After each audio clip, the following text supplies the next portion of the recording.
Motoblouse.com, le site numéro 1 de l'équipement motard et moto.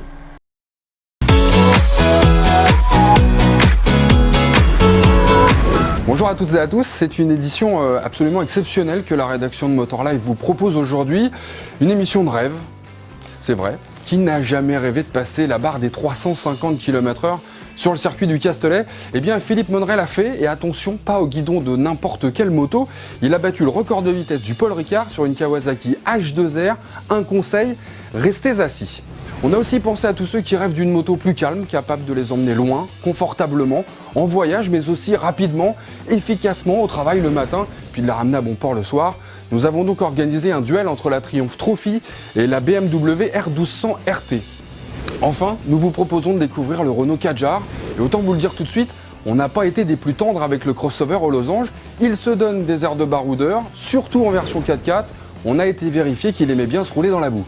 Mais tout de suite, on commence avec un engin très attendu, d'abord parce que son architecture est inédite, mais aussi parce qu'il s'adresse à une clientèle qui n'a peut-être encore jamais imaginé circuler autrement qu'en voiture. Nous avons essayé le Quadro 4, enfin je veux dire nous. Didier a essayé le Quadro 4, c'est lui le vénard dans l'histoire.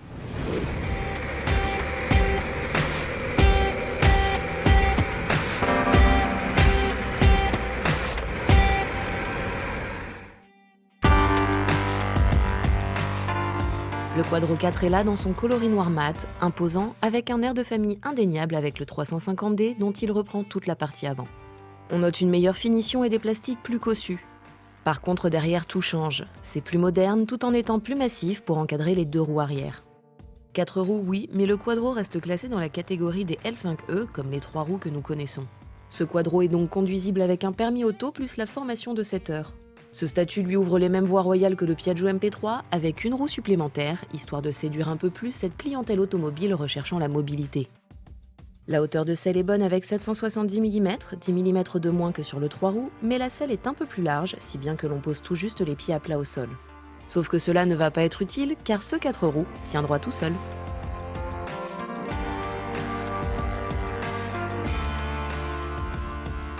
Donc 4 roues et un comportement finalement peut-être un peu différent. On est bien installé à bord. La position, pour ceux qui connaissent le 3 roues, resteront dans l'esprit de la famille. Il n'y a pas de changement à part une très belle instrumentation. Le premier constat que l'on fait, c'est qu'il n'y a plus besoin de mettre le pied par terre, c'est fini.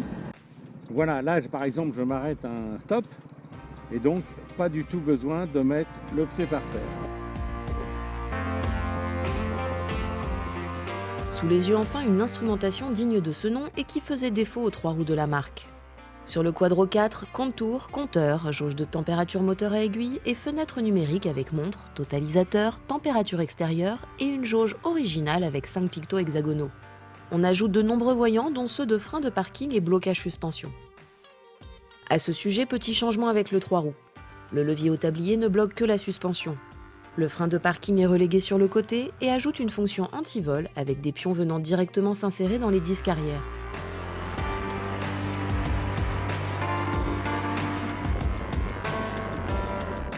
On constate que ce moteur a bien évolué avec un comportement à bas régime qui nous offre de très belles accélérations et surtout une vitesse de pointe accrue alors que cet engin embarque 50 kg de plus que le 3 roues.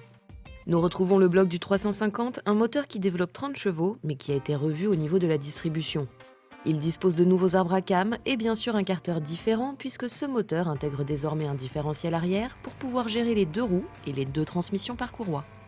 Ce moteur reçoit également un double balancier d'équilibrage qui le rend exempt de vibrations.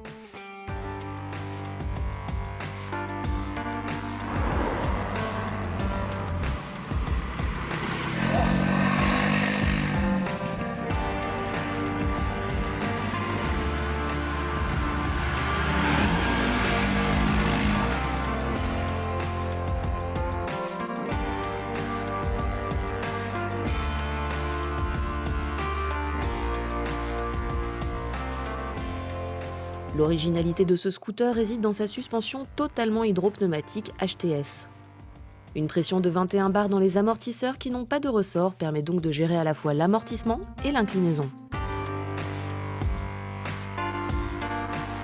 À l'arrière, la transmission aux roues est assurée par 2 courroies crantées. Les superbes jantes alu noires en 14 pouces sont chaussées des mêmes pneus à l'avant qu'à l'arrière. Côté frein, on trouve 4 disques ajourés dotés d'étriers plus puissants que sur le 3D.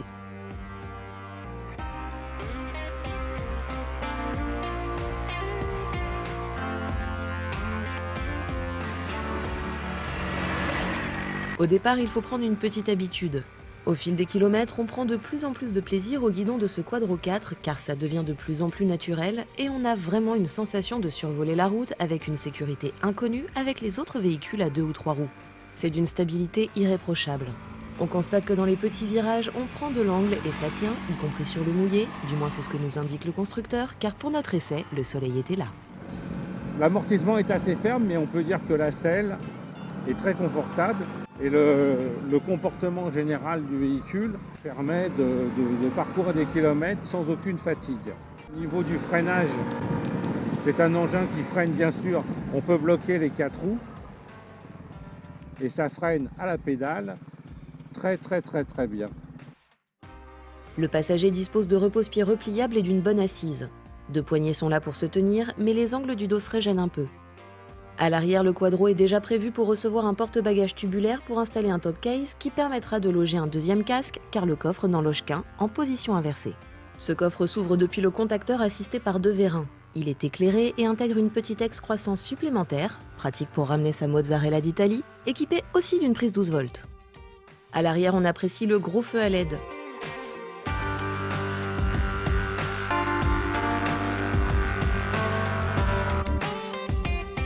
Côté rangement, on retrouve à l'avant les 2 logements fermés que l'on avait déjà sur le 3D, le rangement inférieur recevant également une prise 12 volts.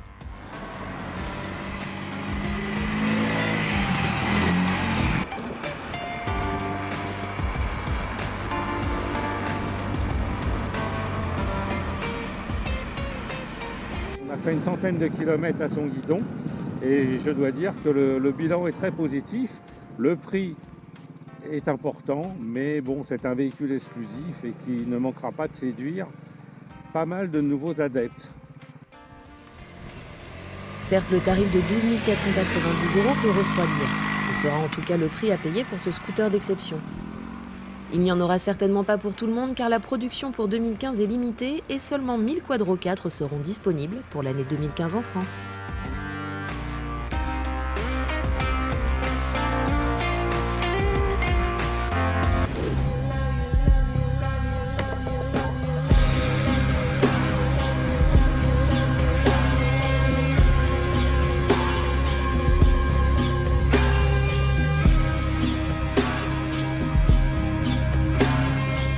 Qu'est-ce que c'est sympa de rouler avec un gros 2 temps comme ça, ce 3 cylindres, qui faisait quand même à l'époque 74 chevaux. C'était la référence absolue, 220 km/h. Alors maintenant, c'est sûr, les choses ont changé, le 2 temps est plus au goût du jour. Et là, on va découvrir cette nouvelle H2R de 326 chevaux. C'est énorme, grâce justement au compresseur. Alors, elle a même des appuis aérodynamiques. Ça doit pédaler. Et ben, on va aller l'essayer. C'est parti.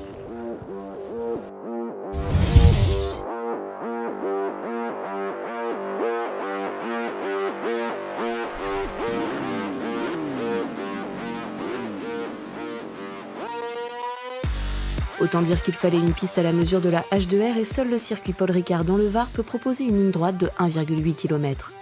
Mais est-ce suffisant pour pousser la bête à son maximum ?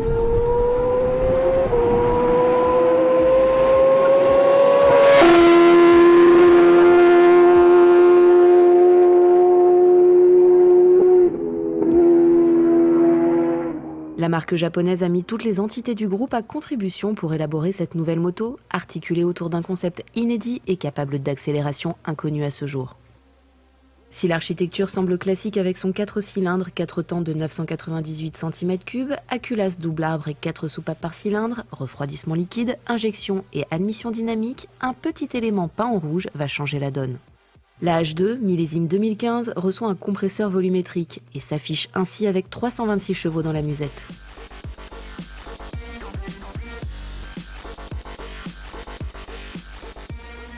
Dans sa livrée carbone et avec ses ailerons, la H2R passe pour un objet roulant non identifié. En collaboration avec la division aérospatiale, Kawasaki a créé une enveloppe aérodynamique sculptée pour assurer un maximum d'efficience aérodynamique.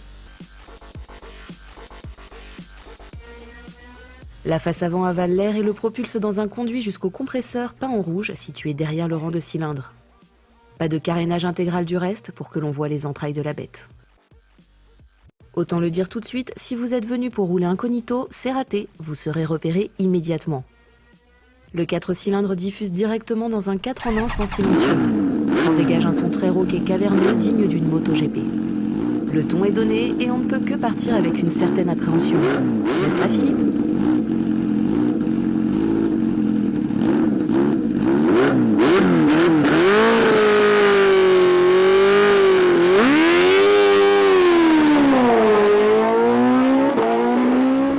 C'est parti avec cette H2R. Tout le monde a envie de la piloter cette machine.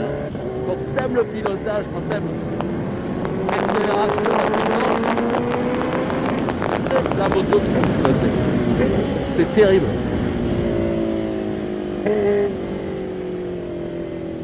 Alors il y a un petit coup de pompe à bas régime.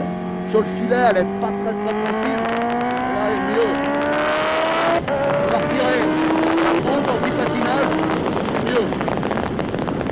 Mieux laisser le pneu patiner un peu à l'accélération que de mettre trop d'anti-patinage et ça fait des coupures, c'est désagréable.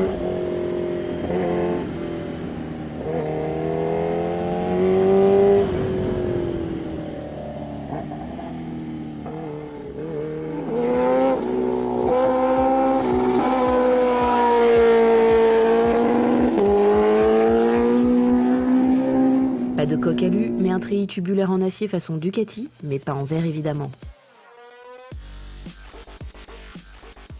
Le reste de l'équipement est classique d'une Hypersport avec fourche inversée entièrement réglable depuis le bouchon supérieur. Sur le T supérieur prend place un amortisseur de direction électronique Öhlins qui se durcit en fonction de la vitesse. À l'arrière, le mono-amortisseur Kayaba à bonbonnes séparées dispose d'une molette externe de réglage pour la précontrainte. Côté poids, la H2R est annoncée à 217 kg tout plein fait, avec donc 17 litres de carburant.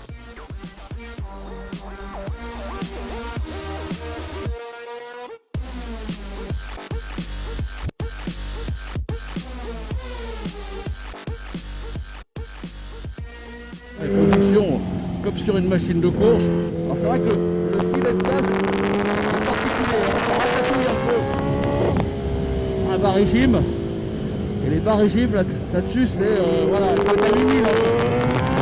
À partir du vide, ça marche bien. Vous avez vu, hein, de chaque côté, il y a les ailerons. On va voir ce que ça va donner dans la ligne droite. On n'a même pas le temps de dire ouf que tu es déjà à 200. Allez, ça monte, et je sens l'appui des deux ailerons là. Vraiment, c'est incroyable, c'est une sensation que j'ai jamais eue. C'est appuyé sur la fourche qui talonne pratiquement à 340, 350 maintenant, tellement il y a d'appui aérodynamique sur la roue avant. Freinage à 357 km/h.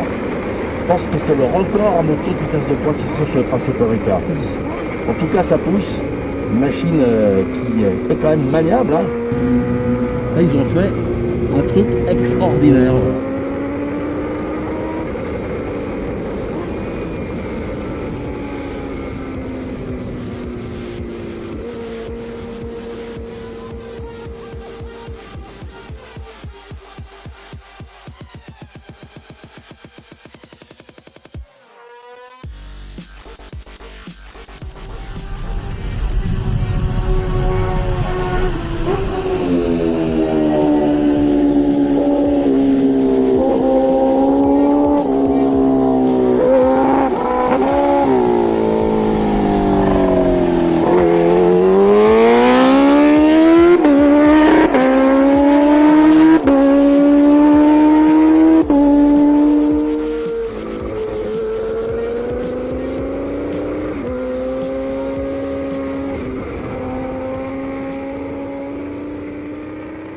Dans ces conditions, à 357 km/h, il faut avoir de bons freins pour prendre le virage de cygne à 150.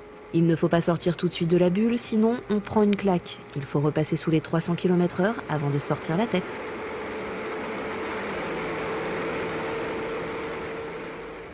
Côté frein justement, c'est du solide avec double disque avant de 330 mm avec étrier 4 pistons à montage radial Brembo. À l'arrière, un disque de 250 mm avec étrier double piston complète le freinage qui intègre un ABS déconnectable.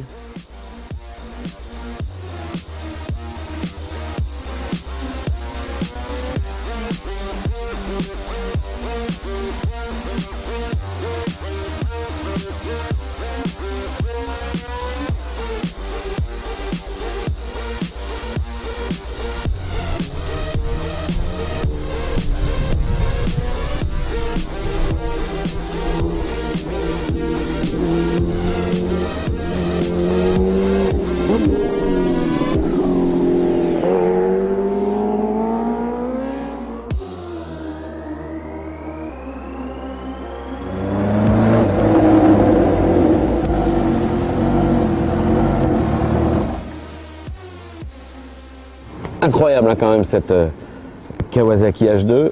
Déjà, on est impressionné avant de monter dessus, presque plus que quand on est à son guidon. C'est ça qui est bizarre, parce que 326 chevaux, ça paraît tellement énorme.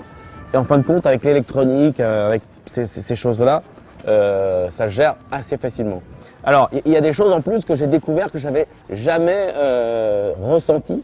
C'est cet appui aérodynamique, c'est-à-dire en ligne droite, au-dessus de 330, on sent vraiment, grâce à ces ailerons, la fourche s'enfoncer carrément, elle est en butée de compression, quoi. C'est énorme l'appui que ça prend, jusqu'à 357. Alors même si cette machine elle est surtout destinée à des accélérations à la vitesse de pointe, elle a été conçue pour ça grâce au compresseur et ses 326 chevaux, elle se comporte pas si mal, même si elle est un petit peu plus difficile en virage. C'est pas une hyper sportive, hein. Elle n'est pas aussi agile, surtout quand on décélère, il y a un petit peu de manque de frein moteur dû au compresseur, une petite réaccélération même juste avant d'aller chercher le point de corde, donc un peu plus difficile au niveau du feeling, mais quand même hein, globalement c'est une machine qui est faite pour le plaisir, mais surtout pour avaler et doubler tous les autres dans les lignes droites.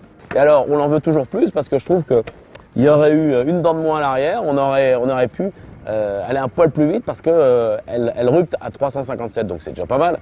Je suis assez content de l'avoir fait, mais on en veut toujours plus. Et puis voilà, hein. Rendez-vous dans 10 ans pour 400 km/h. À bientôt.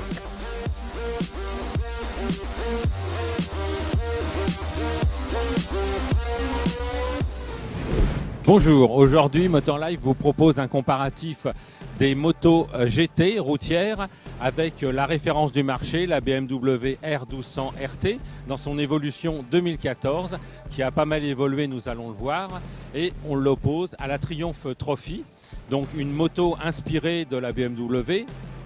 Elle en reprend les grandes lignes de l'ancienne génération, également en 1200 cm3. Mais le mieux est de partir tout de suite sur les routes de Sardaigne pour ce comparatif.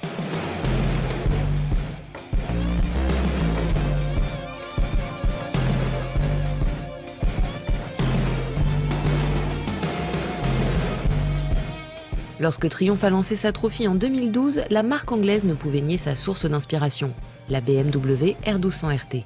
En 2014, l'allemande a évolué avec un nouveau moteur à refroidissement mixte RO et de nombreux détails revus.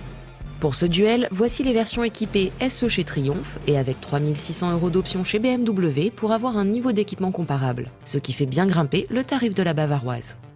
Copie rapprochée de la 1200 RT de 2011, la Trophy est plus classique, moins plastique que la nouvelle BMW qui intègre de nombreux caches et déflecteurs destinés à protéger son équipage. La BM embarque aussi des feux diurnes caractéristiques de son regard. Toutes deux optent pour des pare-brises électriques très protecteurs qui évoluent sur un axe hauteur-profondeur pour s'adapter au mieux à la demande. Bon point sur la Triumph avec la mémorisation de la position. L'une comme l'autre dispose de rétroviseurs intégrant les clignotants et faisant office de protège-main. Le chauffage des poignées et des selles se gère sur plusieurs niveaux sur les deux motos.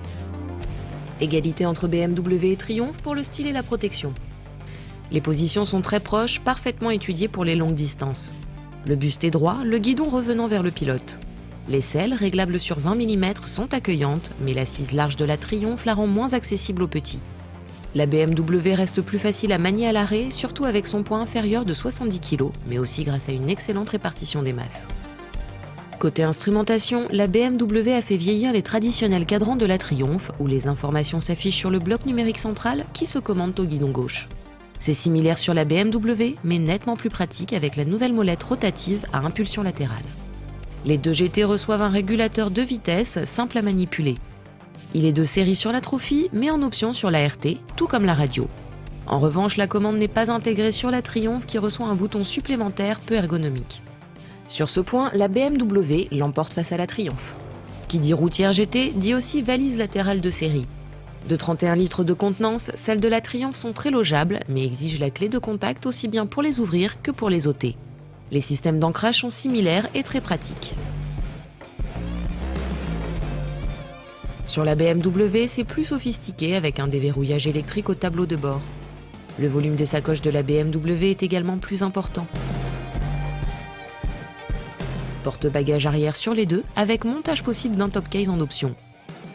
La Triumph propose un petit rangement qui se verrouille électriquement dès que l'on coupe le contact. Sur la BMW, il y en a deux, avec serrure et d'une contenance totale équivalente. Égalité parfaite entre les deux GT. Côté moteur, la bavaroise est dotée du célèbre flat BMW de 1200 cm3 dans sa dernière génération à refroidissement par air et eau, conservant son apparence traditionnelle.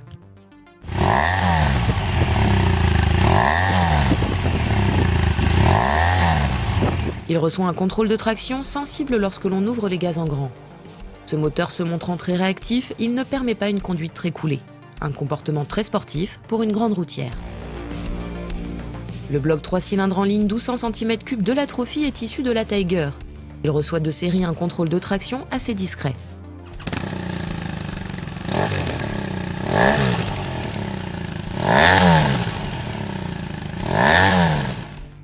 Voilà un moteur onctueux et fluide, répondant parfaitement à la philosophie GT. Nos deux machines étaient bridées conformément à la législation française, bridage pénalisant davantage la Triumph à cause de son poids supérieur. Sur route sinueuse, la Trophy fait preuve d'une belle efficacité et affiche une belle souplesse, évitant de trop jouer de la boîte de vitesse. La BMW se montre plus sportive dans son comportement et impose de tirer plus sur chaque rapport, ce que le passager supportera moins. En ville, l'aisance et la maniabilité de la BM compensent la rugosité du moteur, alors que la Triumph y est plus empruntée tout en ayant un moteur plus souple. Si la boîte de vitesse précise, silencieuse et bien étagée régale sur la Trophy, celle de la BMW, également à 6 rapports, reste ferme et bruyante. Côté consommation, nous avons été agréablement surpris par la sobriété de la Trophy, qui évolue entre 5 et 6 litres, valeur plus difficile à atteindre avec la RT, qui reste au-dessus des 6 litres. Triumph remporte le match moteur face à la BMW. Pour le confort, là encore nous avons le même niveau d'équipement, de série sur la Triumph et en option sur la BMW. Suspension pilotée avec des niveaux de réglage similaires sur 3 positions, sport, standard et confort, plus le choix de la charge avec pilote seul, pilote plus passager ou pilote et bagages. Les différences sont sensibles et cela influe sur le comportement de la moto. La BMW se révèle un peu plus ferme alors que la Triumph soigne mieux son passager. La selle confort apporte également un plus indéniable et perceptible lorsque l'on effectue ses 300 km par jour. Le pilote sent moins le passager sur la Triumph, tandis que l'invité apprécie peu la brutalité de la BMW, aussi bien au freinage qu'à l'accélération. Un nouveau bon point pour Triumph sur le confort.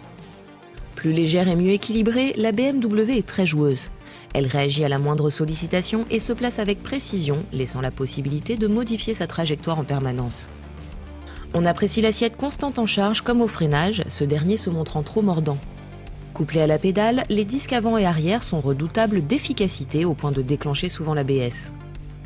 Côté Triumph, l'ABS et le couplage à la pédale sont aussi de série, mais le freinage est plus doux. Il faut appuyer fort, mais l'effet est bien réparti et n'induit pas de relèvement en courbe. La Triumph est plus vieille école dans son placement en courbe.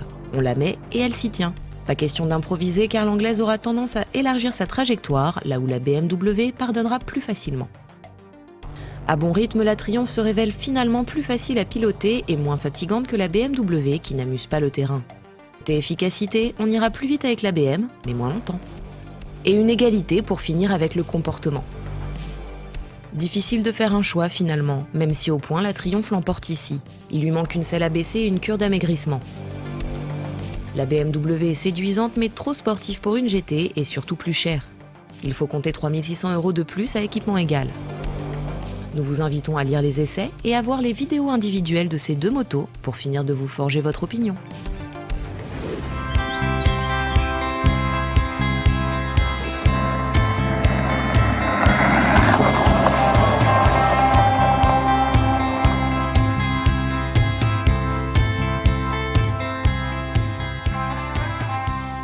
Renault Kadjar, son nom sonne comme un cri de guerre, et c'est bien d'un esprit guerrier dont le nouveau crossover aux losanges aura besoin pour s'imposer sur un marché très concurrentiel et qui compte déjà quelques stars. À commencer par le Nissan Qashqai, dont il partage la plateforme. On ne change pas une équipe qui gagne, le style du Kadjar répond en tout point à celui initié par la Clio 4, mais aussi par l'espace. En clair, c'est un Captur XXL. Le Kadjar est doté d'une identité lumineuse reconnaissable au premier regard, baptisée C-Shape par Renault. Des LED forment un C autour des projecteurs qui peuvent être full LED en option. À l'arrière, des épaules musclées lui donnent de l'assise. Les feux arrière à effet 3D semblent affirmer que le crossover Renault n'a pas fait l'impasse sur les technologies embarquées. Globalement, il en impose. Ça, c'est la clé pour rentrer dans le Kadjar. C'est un bel objet, il suffit d'appuyer sur un petit bouton. C'est parti. Une fois à bord, on la pose. On regarde, la position est plutôt bonne, le volant est agréable. Il y a des petits repose-pouces, un petit mets-plat, c'est assez sportif. Du chrome qui encercle un petit peu les aérateurs. Tout semble assez pratique, assez bien placé. Vous avez cet écran tactile Airlink 2 qui fait que y a très peu de boutons sur la planche de bord de cette voiture. Ce système Airlink 2 rassemble toutes les informations de la voiture dans un écran tactile capacitif de 7 pouces particulièrement réactif. On a également apprécié la possibilité de modifier l'ambiance du tableau de bord. Il est possible de changer la couleur et le style du compteur suivant son humeur.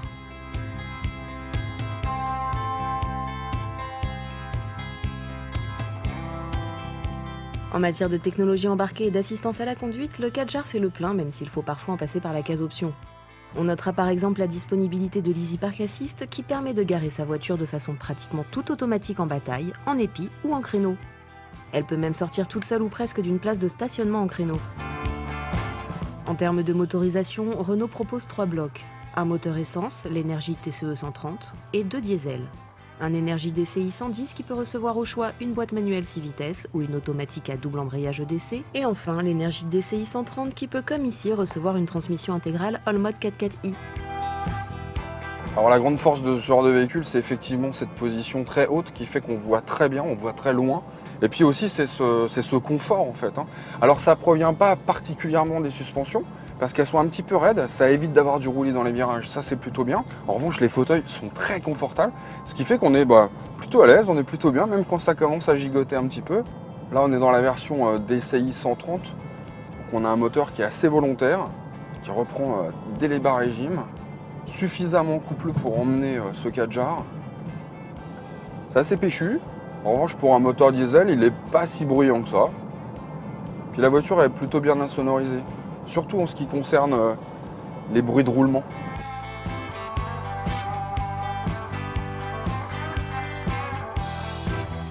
Alors l'intérêt d'un crossover comme ce Kadjar, c'est évidemment la capacité de chargement du coffre et puis sa modularité. En termes de chargement, ici on a un petit peu plus de 500 litres dans cet état. Et puis il suffit de retirer la plage arrière. Hop.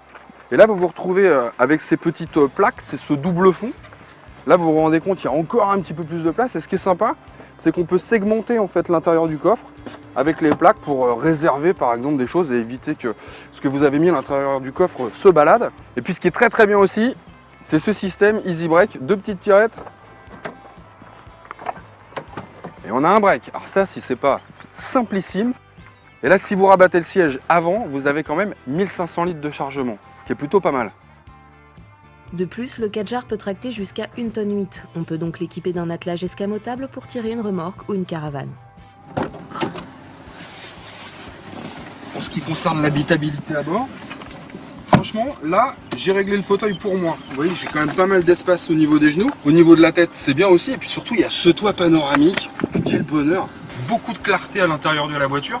Et puis, on peut observer le ciel, les oiseaux, je sais pas, la tour Eiffel, l'Arc de Triomphe. Le bonheur, quoi. Il y a quelque chose qui est très intéressant aussi dans cette voiture. Ça se trouve ici. Vous avez 2 roues motrices, tout automatique. ou 4 roues motrices lock, c'est-à-dire permanente, qui permet de faire un petit peu de franchissement. Alors évidemment, pas du trail hein, non plus. C'est parti. Ça y est, on est dans la pampa. On va faire un petit peu de franchissement, enfin ce qui s'y apparente le plus en région parisienne, c'est-à-dire une belle balade sur des chemins. Des chemins parfois un petit peu mouvementés quand même. Hein. Même quand ça bouge un petit peu, même quand on est un petit peu malmené, disons, la suspension reste quand même assez agréable, en fait, souple. Alors il ne faut pas aller trop vite, parce qu'il n'y a pas un angle d'attaque ni un angle de sortie de franchisseur hein, pur. Donc il faut quand même y aller doucement, parce que sinon on va taper devant. La garde au sol n'est pas immense, elle est importante, mais elle n'est pas immense. Il faut aussi faire attention quand on passe dans de grosses ornières pour ne pas toucher le fond. Pour le reste, c'est vraiment, ça se conduit très facilement.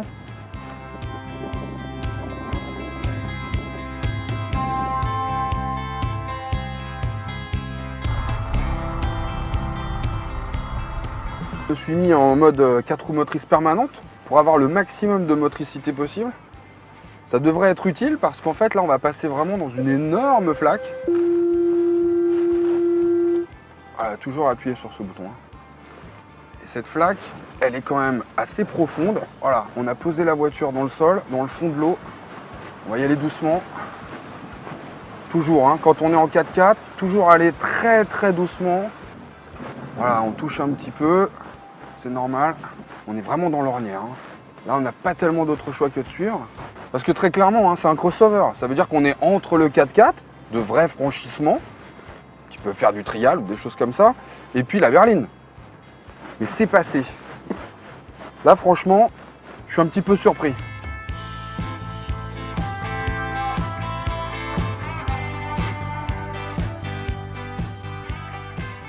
Les tarifs s'échelonnent de 22 990 € à 33 800 €. Notre modèle d'essai, la version Edition One DCI 130, est proposé à 32 800 € hors option. Le Kadjar est donc globalement moins onéreux que son frère ennemi, le Qashqai. Alors, que les jeux commencent. C'est la fin de cette émission, on espère que vous avez eu autant de plaisir à la regarder que nous à la préparer. On se retrouve le mois prochain pour une nouvelle édition. En même temps, si vous trouvez le temps long, vous pouvez nous retrouver sur motorlive.tv, nous lire en téléchargeant gratuitement notre magazine digital Motorlive Mag sur l'App Store ou nous suivre sur motoservice.com. Bye. Ça suffit maintenant. Non mais... Ça c'est la boule, l'attaque de la boule géante. Non, on voit pas que je suis en short, ça va. Non mais tu me le dis si ça se voit que je suis en short. Je monte sur la... Non mais là je peux pas monter sur la boule, c'est une boule.